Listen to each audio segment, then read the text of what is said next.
അമ്മ മാതാവിനും ഈശോപ്പച്ചയ്ക്കും 1000 നന്ദി. എൻ്റെ പേര് പഞ്ചു. ഞാൻ UK നിന്ന് വരണു. ഞാൻ ആദ്യമായിട്ട് ഉടമ്പടി എടുത്തത് 2023 മാർച്ച് 15 തീയതിയാണ്. എൻ്റെ ഒരു കസിൻ സിസ്റ്ററാണ് പറഞ്ഞത്. ഞാൻ 2022 സെപ്റ്റംബറിൽ ഞാൻ UK പോയതാണ് സ്റ്റുഡൻറ്റ് വിസയിൽ.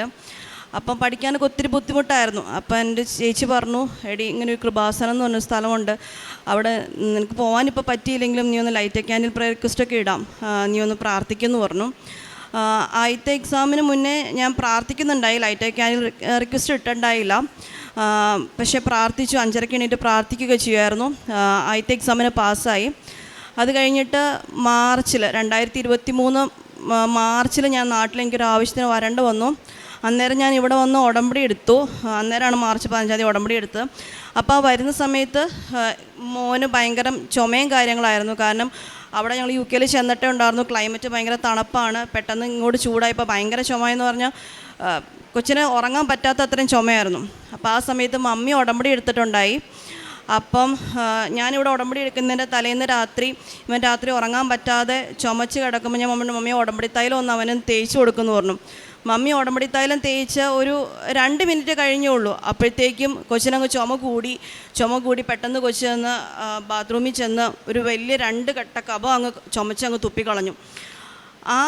ആ ചുമച്ച് പോയതിന് ശേഷം അവൻ ഇന്നേ വരെ, ഇപ്പോൾ 2.5 വർഷം കഴിഞ്ഞു, ഇന്നേ വരെ അവന് ചുമയുണ്ടായിട്ടില്ല. ചുമയുണ്ടായാലും അങ്ങനെ ഒരു കഫത്തിൻ്റെ പ്രശ്നമില്ല. ജസ്റ്റ് എന്തെങ്കിലും ചെറുതായിട്ടൊന്ന് ചുമച്ചങ്ങ് പോവേ ഉള്ളൂ. ഇപ്പം എന്തെങ്കിലും ഒരു ജലദോഷം അങ്ങനെ എന്തെങ്കിലും വന്നാൽ തന്നെ അപ്പം തന്നെ അവന് ഉടമ്പടി തൈലവും തേനും ഉപ്പും എല്ലാം കൊടുത്ത് എല്ലാം രോഗസൗഖ്യങ്ങൾ വരാറുണ്ട്.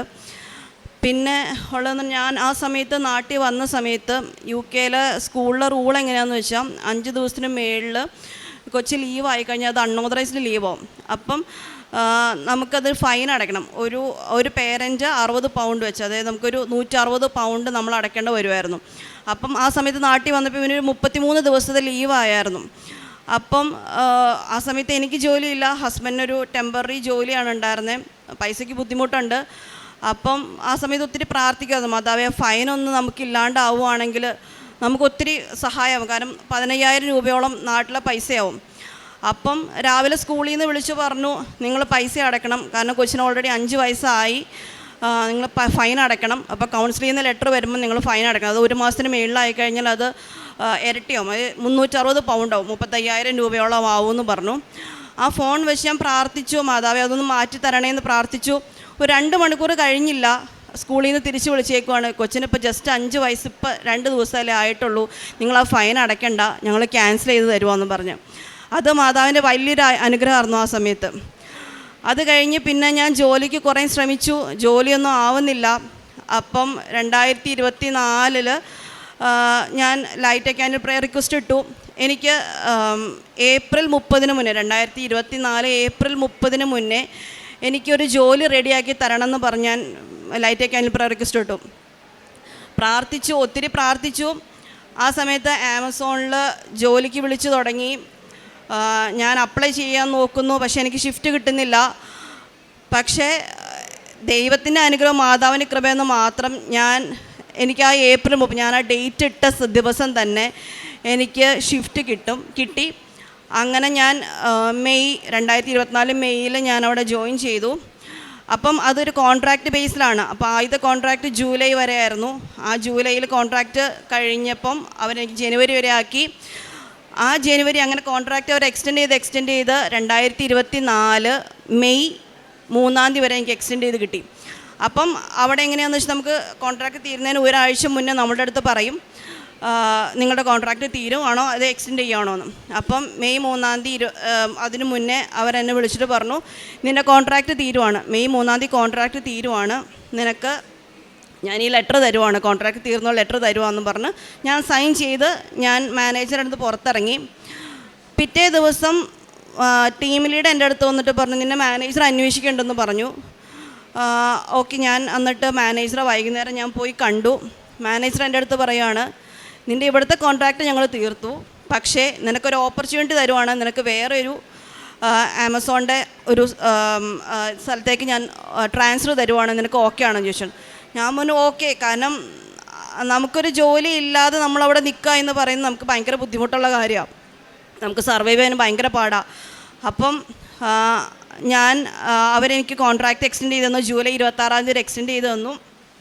ഞാൻ അടുത്ത എഫ്സിയിൽ മെയ് 4-ാം തീയതി കയറി. 24-ാം തീയതി ജൂലൈ 26 ആയപ്പം പുതിയ സ്ഥലത്തെ മാനേജർ എന്നെ വിളിച്ചിട്ട് പറഞ്ഞു, നിന്നെ ഞാനിവിടെ പെർമനൻ്റ് ആക്കുക. ഞങ്ങളൊരു 10-20 പേരോളം അന്ന് ജൂലൈ 26-ാം തീയതി കോൺട്രാക്റ്റ് തീരുന്നുണ്ടായിരുന്നു.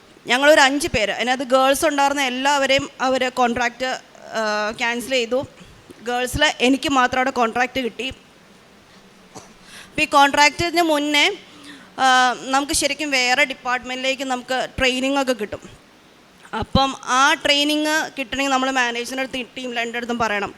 ഞാൻ മാനേജറിൻ്റെ ടീം ലീഡറിൻ്റെ അടുത്ത് എല്ലാവരുടെ അടുത്തും പറഞ്ഞു, എനിക്കൊന്ന് ട്രെയിനിങ് താ, കാരണം എനിക്ക് മറ്റേ സ്ഥലത്ത് ഉണ്ടായിരുന്നു, എനിക്കൊന്ന് ട്രെയിനിങ് താന്ന് ഞാൻ എല്ലാവരുടെ അടുത്തും പറഞ്ഞു. പക്ഷേ മാനേജർ പറഞ്ഞു ഓക്കെ നിനക്ക് നെക്സ്റ്റ് വീക്ക് തരാം. പക്ഷേ അവരെനിക്ക് തന്നില്ല. ആ ട്രെയിനിങ് മറ്റ് ഇതിലത്തെ ട്രെയിനിങ് കിട്ടിയത് ആർക്കും കോൺട്രാക്റ്റ് എക്സ്റ്റെൻഡ് ചെയ്തില്ല. അവരുടെ ജൂലൈയിൽ തീർന്നു. എന്നെ അവിടെ പെർമനൻ്റ് ആക്കി. അപ്പം ഞാൻ പഠിച്ചതും ഞാൻ വർക്ക് ചെയ്തതൊക്കെ IT-യിലായിരുന്നു. അപ്പം ആമസോണിൽ തന്നെ നമുക്ക് IT-യിലേക്ക് നമുക്ക് അപ്ലൈ ചെയ്യാനുള്ള ട്രാൻസ്ഫറിന് ഓപ്ഷൻസ് ഉണ്ട്, ലെവൽ ഇൻക്രീസ് ചെയ്യാനുള്ള ഓപ്ഷൻസ് ഉണ്ട്. ഞാൻ ഈ മെയ് 24 കയറിയപ്പോൾ മുതൽ ഞാനവിടെ ഈ IT അപ്ലൈ ചെയ്തുകൊണ്ടിരിക്കുക. എല്ലാ പ്രാവശ്യവും അപ്ലൈ ചെയ്യും. ഒരു 90-100 ആപ്ലിക്കേഷൻസ് അല്ല ഞാൻ ആമസോണിൽ തന്നെ IT-യിൽ ഞാൻ കാണുന്നതെല്ലാം ഞാൻ അപ്ലൈ ചെയ്യുമായിരുന്നു. ഒരു 10 ഇൻ്റർവ്യൂസിനടുത്ത് എനിക്ക് കിട്ടിയിട്ടുണ്ട്. പക്ഷേ അതെല്ലാം റിജക്റ്റ് ആയിപ്പോയി. ഇൻ്റർവ്യൂസ് അറ്റൻഡ് ചെയ്തൊന്നും കിട്ടിയില്ല. അത് കഴിഞ്ഞ് അപ്പം ഞാൻ കഴിഞ്ഞ ജൂലൈ ലാസ്റ്റ് ഞാനിവിടെ വന്നിട്ടുണ്ടായിരുന്നു. ഇവിടെ ഒന്ന് ഉടമ്പടി പുതുക്കി. അന്നേരം ഞാൻ ജോലിയുടെ കാര്യം വച്ചിട്ടുണ്ടായി. അപ്പം ഞാൻ ഞാൻ ഈ not by merit but my grace ഇത് ഞാൻ എഴുതി പ്രാർത്ഥിക്കുമായിരുന്നു. അതേപോലെ വചനങ്ങൾ എഴുതി പ്രാർത്ഥിക്കുകയൊക്കെ ഞാൻ ചെയ്യുമായിരുന്നു. അപ്പം ഞാൻ ഒരു ദിവസം ഇത് എഴുതിക്കൊണ്ടിരിക്കുന്ന സമയത്ത് എൻ്റെ മനസ്സിൽ പെട്ടെന്നൊരു 56 എന്ന് പറഞ്ഞൊരു നമ്പർ എനിക്ക് വന്നു. അപ്പം ഞാൻ വിളിച്ചു എന്താണെന്ന് എനിക്കറിയില്ല, 56 എന്ന് പറഞ്ഞാൽ എന്താണെന്ന് എനിക്കറിയില്ല. അപ്പം അങ്ങനെ ഞാനൊരു ജോലിക്ക് അപ്ലൈ ചെയ്തു. അപ്പം എനിക്കൊരു ഇൻ്റർവ്യൂ വന്നു. ഒക്ടോബർ 20-ാം തീയതി എനിക്കൊരു ഇൻ്റർവ്യൂ വരുവാം ആമസോണിൽ തന്നെ. പക്ഷേ എനിക്കത് വേറെ ഒരു വീട്ടിലൊരു സാഹചര്യം മൂലം എനിക്കത് അറ്റൻഡ് ചെയ്യാൻ പറ്റിയില്ല. ഞാൻ അവരോട് പറഞ്ഞു എനിക്കിപ്പോൾ അറ്റൻഡ് ചെയ്യാൻ പറ്റത്തില്ല എന്ന് പറഞ്ഞു. അപ്പോൾ അവർ പറഞ്ഞു ഓക്കെ അറ്റൻഡ് ചെയ്യണം, എനിക്ക് പറ്റുന്ന സമയത്ത് റീഷെഡ്യൂൾ ചെയ്യാമെന്ന്. ഞാൻ പറഞ്ഞു എനിക്കിപ്പോൾ അടുത്ത ഡേറ്റിലൊന്നും എനിക്ക് പറ്റില്ല, എനിക്ക് റീഷെഡ്യൂൾ എനിക്ക് നടക്കില്ല എന്ന് പറഞ്ഞു. പക്ഷേ ഞാൻ അങ്ങനെ അവർക്ക് മെയിൽ അയച്ചിട്ടും അവരെന്ത് ചെയ്തു എന്ന് വെച്ചാൽ അവർ പറഞ്ഞു ഓക്കെ താങ്ക് യു, നീ ഞങ്ങൾക്ക് ഡേറ്റ് തന്നതിന് താങ്ക്സ് എന്ന് പറഞ്ഞ് അവർ താങ്ക്സ് മെയിൽ അയച്ചിട്ട് കഴിഞ്ഞ 3-ാം തീയതി എനിക്കവർ പുതിയ ഇൻ്റർവ്യൂ റീഷെഡ്യൂൾ ചെയ്തു തന്നു. 2 ഇൻ്റർവ്യൂർ ഉണ്ടായിരുന്നു. അത് ഒരു ഇൻ്റർവ്യൂർക്ക് 30 മിനിറ്റ് വെച്ച് അങ്ങനെ 1 മണിക്കൂറത്തെ ഇൻ്റർവ്യൂ 2 മണിക്കൂറാണ് നിന്നത്. ഫസ്റ്റ് ഇൻ്റർവ്യൂർ 1 മണിക്കൂറിന് മേലെ എന്നെ ഇൻ്റർവ്യൂ ചെയ്തു. സെക്കൻഡ് ഇൻ്റർവ്യൂ കഴിഞ്ഞു. അപ്പം അത് ഇൻ്റർവ്യൂ കഴിഞ്ഞിട്ട് ഞാനപ്പോൾ നമുക്ക് സ്റ്റാറ്റസ് നോക്കാൻ പറ്റും. അപ്പോൾ സ്റ്റാറ്റസ് നോക്കി കഴിഞ്ഞപ്പം അതിനകത്ത് കിടക്കുന്നത് no longer considering the application. അപ്പം അതായത് എൻ്റെ ഇൻ്റർവ്യൂ പോയി, ജോലി കിട്ടില്ല എന്നായിരുന്നു. അപ്പോൾ ഞാനപ്പോൾ അതിൻ്റെ ഹയറിംഗ് മാനേജർക്ക് ഞാൻ മെസ്സേജ് അയച്ചു, ഇങ്ങനെയാണല്ലോ കിടക്കുന്നത് എന്താണെന്ന് ചോദിച്ചു. അപ്പോൾ പുള്ളി എൻ്റെ അടുത്ത് പറഞ്ഞു നിന്നോട് ഞാനൊരു കാര്യം പറയാം, നീ ഇതിന് സെലക്റ്റായി, അപ്പം ബാക്കി റിക്രൂട്ട്മെൻറ്റ് ടീം എന്താണെന്ന് വെച്ചാൽ നിനക്ക് തരും എന്ന് മെയിൽ അയക്കുമെന്നും അവർ പറഞ്ഞു. ഇന്നലെ രാത്രി എനിക്ക് ഓഫർ ലെറ്റർ വന്നു. ഞാൻ ലെവൽ 1 ആയിരുന്ന ഞാൻ ഇപ്പം ലെവൽ 3-ലേക്ക് എനിക്ക് പുതിയ ജോലി കിട്ടി. ഞാൻ തിരിച്ച് UK ചെന്ന് കുറച്ച് ദിവസം കഴിഞ്ഞിട്ട് ഞാൻ ആ ജോലിക്ക് ഞാനിനി കയറും. ഈ ഒരു അനുഗ്രഹം എന്ന് പറയണത് നമ്മൾ ഒട്ടും പ്രതീക്ഷിക്കാത്ത അമ്മ മാതാവിൻ്റെ ഒരൊറ്റ ആളുടെ അനുഗ്രഹം കൊണ്ട് മാത്രം ഇല്ല. കാരണം ഈ ഇൻ്റർവ്യൂ ഞാൻ പ്രിപ്പയർ ചെയ്തിട്ടില്ല, ഈ ഏതാണെന്ന് പോലും ഞാൻ നോക്കാണ്ട ഞാൻ കയറിയത്. കയറുന്നതിന് മുന്നേ ഉടമ്പടി തൈലം തൂത്തു, നാവിൽ തൂത്തു, നെറ്റിയിൽ തൂത്തു, ഉപ്പും തേനും ഞാൻ കഴിച്ചിട്ടാണ് ഞാൻ കയറിയത്. ഞാൻ ആ ഇൻ്റർവ്യൂവിൽ എന്താ പറഞ്ഞതെന്ന് പോലും എനിക്കറിയാൻ പാടില്ല. അതേപോലെ ഞാൻ അത്രയും നേരം ഇൻ്റർവ്യൂ അറ്റൻഡ് ചെയ്തു. എനിക്ക് മാതാവ് ആ ഒരു ഓഫർ തന്നു. ഇതൊരു വലിയൊരു അനുഗ്രഹം തന്നെയാണ്. അതേപോലെ തന്നെ ഞങ്ങൾക്ക് അവിടെ ഒരു വീട്, ഞങ്ങൾ ചെന്നപ്പോൾ മുതൽ ഞങ്ങൾ താമസിച്ചുള്ള ഷെയർഡ് അക്കോമഡേഷൻ, ഞങ്ങൾ 9 പേരാണ് താമസിച്ചുകൊണ്ടിരുന്നത്. അപ്പോൾ ഒരു സ്ഥലത്തെ കോൺട്രാക്ട് തീർന്ന് ഞങ്ങളത് വേറെ സ്ഥലത്തേക്ക് വീട് മാറി. പക്ഷെ അവിടെ നിന്ന് കൊച്ചിൻ്റെ സ്കൂളിലെ ദൂരം എന്ന് പറഞ്ഞാൽ ഒരു 2 ബസ് കയറി ഒരു അരമണിക്കൂറിന് മേളിൽ, അരമണിക്കൂറല്ല 1 മണിക്കൂറിനടുത്ത് ഞങ്ങൾക്ക് ട്രാവൽ ചെയ്യണമായിരുന്നു ബസ്സിൽ കയറി. കാരണം ബസ് വരാൻ ലേറ്റാവും. 7:00 വീട്ടിൽ നിന്ന് ഇറങ്ങിക്കഴിഞ്ഞാൽ 8:30-8:45 ആകുമ്പോഴാണ് സ്കൂളിലെത്തുന്നത്. അപ്പോൾ ആ സമയത്ത് ഞാൻ ലൈറ്റ് ക്യാൻ പ്രയർ റിക്വസ്റ്റ് എടുത്തു. ഒരു വീടിന് വേണ്ടിയിട്ട് ഞങ്ങൾ കുറേ നോക്കി. പക്ഷേ അവസാനം ഇവൻ്റെ സ്കൂളിൻ്റെ തൊട്ടടുത്ത് ഒരു 7 മിനിറ്റ് മാത്രം ദൂരത്തിൽ ഒരു വീട് ഞങ്ങൾക്ക് കിട്ടി. അതും ഇവൻ്റെ ഫ്രണ്ട്സും ഞങ്ങളുടെ ഫ്രണ്ട്സും എല്ലാം അടുത്തുണ്ട്. ഞങ്ങൾക്ക് ജോലിക്ക് പോകുന്ന സമയത്ത് കൊച്ചിനെ അവിടെ ആക്കിയിട്ട് പോകുന്നതിന് പ്രശ്നമില്ല. ഇവന് കളിക്കാനുള്ള ഫ്രണ്ട്സ് ഉണ്ട് അടുത്ത്. എല്ലാ കാര്യത്തിനും ഭയങ്കര അനുഗ്രഹമുള്ള ഒരു നല്ലൊരു വീട്, നല്ല ഹൗസ് ഓണേഴ്സ്. ഞങ്ങൾക്കിപ്പോൾ 1 വർഷം കഴിഞ്ഞു. ഇപ്പോൾ അവർ പിന്നെയും കോൺട്രാക്റ്റ് എക്സ്റ്റെൻഡ് ചെയ്ത് തന്നു 1 വർഷത്തേക്ക്. ഇത്രയും അനുഗ്രഹങ്ങൾ തന്ന അമ്മ മാതാവിനും യേശുപ്പച്ചനും 1000 നന്ദി. ഞാൻ ഇവിടെ നിന്ന് പോയപ്പോൾ മുതൽ ഞാൻ ഇപ്പോഴും ഉടമ്പടിയിലാണ്. ഇതേവരുടെ ഉടമ്പടി മുടക്കിയിട്ടില്ല.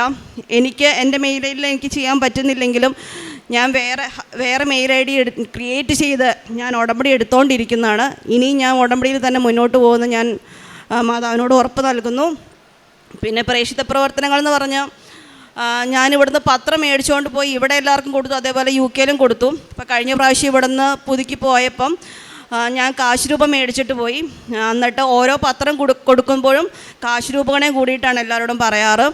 അതേപോലെ അവിടെ എല്ലാവരോടും ആമസോണിലുള്ള എല്ലാവരോടും ഞാനിങ്ങനെ പറയും, മലയാളീസ് അല്ലാണ്ട് ഇംഗ്ലീഷുകാരോടും ഒക്കെ ഞാൻ പറയും, ഇങ്ങനെ ഇരുന്നിട്ട് നിങ്ങൾക്ക് ഓൺലൈൻ ഉടമ്പടി എടുക്കാൻ പറ്റും, നിങ്ങൾ നോക്കണം, ചെയ്യണം, ഒത്തിരി അനുഗ്രഹങ്ങളുണ്ടെന്ന് ഞാൻ എല്ലാവരോടും പറയാറുണ്ട്.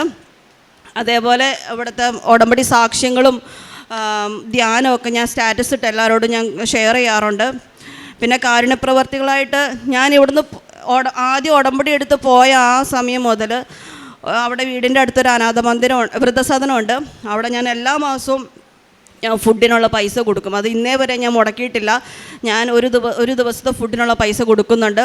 അതേപോലെ UK യിൽ നമുക്ക് ഒത്തിരി ചെയ്യാൻ പറ്റത്തില്ല. പക്ഷേ അവിടെ ഇങ്ങനെയും ചില കടകളുടെ ഫ്രണ്ടിലൊക്കെ ഹോംലെസ് പീപ്പിൾസ് ഉണ്ടാവും. അപ്പം എന്നെക്കാരും ഇൻട്രസ്റ്റ് കൊച്ചിനാണ്. അവൻ പറയും, അമ്മേ ദേ അവിടെ ഹോംലെസ് പീപ്പിൾസ് ഇരിക്കണു, നമുക്ക് അവർക്ക് ഫുഡ് മേടിച്ച് കൊടുക്കണ്ടേന്ന് പറഞ്ഞുകൊണ്ട് ഇവൻ തന്നെ ചെന്ന് ഫുഡ് മേടിച്ച് അവർക്ക് കൊണ്ടുപോയി കൊടുത്തിട്ട് അവൻ അവിടെ നിന്ന് പോരുള്ളൂ. പിന്നെ ആരെങ്കിലും ഇങ്ങനെ പൊതിച്ചോറിൻ്റെ കാര്യങ്ങളോ അല്ലെങ്കിൽ സ്കൂളിലേക്ക് പിള്ളേർക്ക് വേണ്ട സാധനങ്ങൾ മേടിക്കാനൊക്കെ ഇങ്ങനെ പരിപാടികളുണ്ടെന്ന് പറയുമ്പോൾ ഞാൻ അവർക്കൊക്കെ പൈസ കൊടുത്ത് ഞാൻ സഹായിക്കാറുണ്ട്. പിന്നെ എവിടെയൊക്കെ എനിക്ക് സഹായിക്കാൻ പറ്റുന്നോ, ഇതല്ലാണ്ടും എവിടെയൊക്കെ പറ്റുന്നോ അതെല്ലാം ഞാൻ സഹായിക്കുന്നുണ്ട്. ഈ മണ്ണിൽ കാല്, എല്ലാവരും പറയും ഈ മണ്ണിൽ കാല് കുത്തിയിട്ട് നമ്മൾ ഒരിക്കലും മാതാവ് കൈവിടില്ല. ആ ഒരു വിശ്വാസത്തിൽ തന്നെ എല്ലാ കാര്യങ്ങളും മുന്നോട്ട് പോകുന്നു. അമ്മ മാതാവിനും യേശുപ്പച്ചനും 1000 നന്ദി. യോഹന്നാൻ 15:7-8 തിരുവചനങ്ങൾ. നിങ്ങൾ എന്നിൽ വസിക്കുകയും എൻ്റെ വാക്കുകൾ നിങ്ങളിൽ നിലനിൽക്കുകയും ചെയ്യുന്നെങ്കിൽ ഇഷ്ടമുള്ളത് ചോദിച്ചു കൊള്ളുക, നിങ്ങൾക്ക് ലഭിക്കും.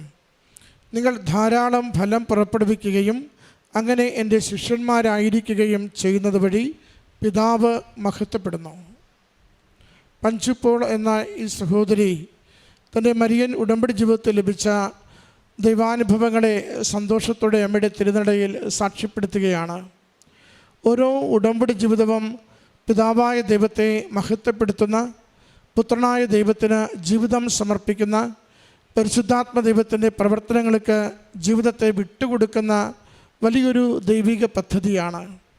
ഓരോ മരിയൻ ഉടമ്പടിയും അമ്മ മാതാവ് തിരുക്കുമാരനെ ഉദരത്തിൽ വഹിച്ച നാൾ മുതൽ ആ തിരുസഭയ്ക്ക് രൂപം കൊടുത്ത ദിവസം വരെയും എങ്ങനെയാണോ അമ്മ ജീവിക്കുകയും ലോകത്തോട് ഇടപെടുകയും ചെയ്തത്, അതേ മനസ്സോടുകൂടി, വിശുദ്ധിയോടുകൂടി, വിവേകത്തോടുകൂടി, പരിശുദ്ധാത്മ സ്വരം ശ്രവിച്ചുകൊണ്ട്, ദൈവാശ്രയത്വത്തോടുകൂടി, സഹനത്തിലും അത് അതിജീവിക്കുവാനുള്ള ആത്മധൈര്യത്തോടുകൂടി നമ്മൾ മുന്നേറുവാൻ വേണ്ടി നമുക്ക് കൈമാറിയിരിക്കുന്ന വലിയൊരു അനുഗ്രഹത്തിൻ്റെ പദ്ധതിയാണ്.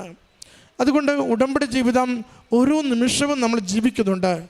ഓരോ തീരുമാനത്തിലും ഉടമ്പടിയോട് ചേർന്നാണോ ഉടമ്പടിയോട് ചേരാതെയാണോ എന്ന് നമ്മൾ തീരുമാനിക്കുന്നുണ്ട്. ഓരോ തീരുമാനത്തിനും നമുക്ക് ഉടമ്പടി മാനദണ്ഡമാകുന്നുണ്ട്. ദൈവസ്നേഹത്തിൻ്റെ എല്ലാ പ്രവൃത്തികളും ഉടമ്പടിയുടെ അനുഗ്രഹമാണ്. ദൈവസ്നേഹത്തിനെതിരായ എല്ലാ ജീവിത രീതികളും അത് ഉടമ്പടിക്ക് എതിരുമാണ്. അതുകൊണ്ട് ഉടമ്പടി നമുക്ക് ഒരു ഗൗരവമുള്ള, നിരന്തര ദൈവബന്ധമുള്ള ഒരു ജീവിതത്തിലേക്കാണ് നമ്മളെ കൈപിടിച്ച് നടത്തുക. നമ്മൾ വളരെ സെൻസിറ്റീവ് ആകും. നമ്മൾ ദൈവാത്മാവിൻ്റെ പ്രചോദനത്തോട്, ദൈവാത്മാവിൻ്റെ സ്വരത്തോട് വളരെ സെൻസിറ്റീവായി പ്രതികരിക്കുന്നത് നമുക്ക് കാണാനാവും. അതുകൊണ്ടാണ് കുഞ്ഞു പോലും ഒരു ഹോംലെസ് പീപ്പിളെ കാണുമ്പോൾ അവർക്ക് ഭക്ഷണം വാങ്ങിക്കൊടുക്കണമെന്ന് പറയുന്നത്. അത് ഉടമ്പടി എടുത്തതിന് ശേഷം വ്യക്തികൾക്കും കുടുംബങ്ങൾക്കും വരുന്ന മാറ്റമാണ്. അത് കാരുണ്യത്തിൻ്റെ, അത് ദൈവസ്നേഹത്തിൻ്റെ, അതൊരു ആതുര ശുശ്രൂഷയുടെ, അത് ഈശോയെക്കുറിച്ച് പറയുവാനുള്ള തീഷ്ണതയുടെ വലിയ കൃപ നമുക്ക് നൽകുകയും അത് നമ്മുടെ ജീവിതങ്ങളെ കൂടുതൽ ഗുണകരമാക്കി മാറ്റുകയും ചെയ്യും. ചോദിക്കുവിൻ നിങ്ങൾക്ക് ലഭിക്കുമെന്ന കർത്താവിൻ്റെ മൊഴി നമുക്ക് എപ്പോഴും പ്രത്യാശ പകരുന്നത്. വെറുതെ ചോദിച്ചാൽ പോരാ, അലസമായും അലക്ഷ്യമായും പാപാവസ്ഥയിലും ചോദിച്ചാൽ പോരാ. ഈശോ ആഗ്രഹിക്കുന്ന രീതിയിൽ ജീവിതത്തെ ക്രമപ്പെടുത്തിക്കൊണ്ട് ചോദിക്കുവിൻ. സംശയമില്ലാതെ അനുഗ്രഹം അവിടുന്ന് അനുവദിച്ചു തരും. കൂടുതൽ ദൈവകൃപയാൽ നിറയപ്പെടുവാൻ വേണ്ടി അമ്മ മാതാവിൻ്റെ സംരക്ഷണം തേടി പ്രാർത്ഥിക്കാം. ഈ കുടുംബത്തിന് ലഭിച്ച അനുഗ്രഹങ്ങൾക്ക് അമ്മ മാതാവിനും തിരുക്കുമാരനും നന്ദി പറഞ്ഞുകൊണ്ട് കരങ്ങളടിച്ച് ഈ സാക്ഷ്യം സമർപ്പിക്കാം. അത്യപൂർവ ദൈവാനുഭവങ്ങൾ ഇനി നിങ്ങൾക്കും സ്വന്തം. ഈ യൂട്യൂബ് ചാനൽ ഇതുവരെ സബ്സ്ക്രൈബ് ചെയ്തിട്ടില്ലെങ്കിൽ ഇപ്പോൾ തന്നെ സബ്സ്ക്രൈബ് ചെയ്യുക.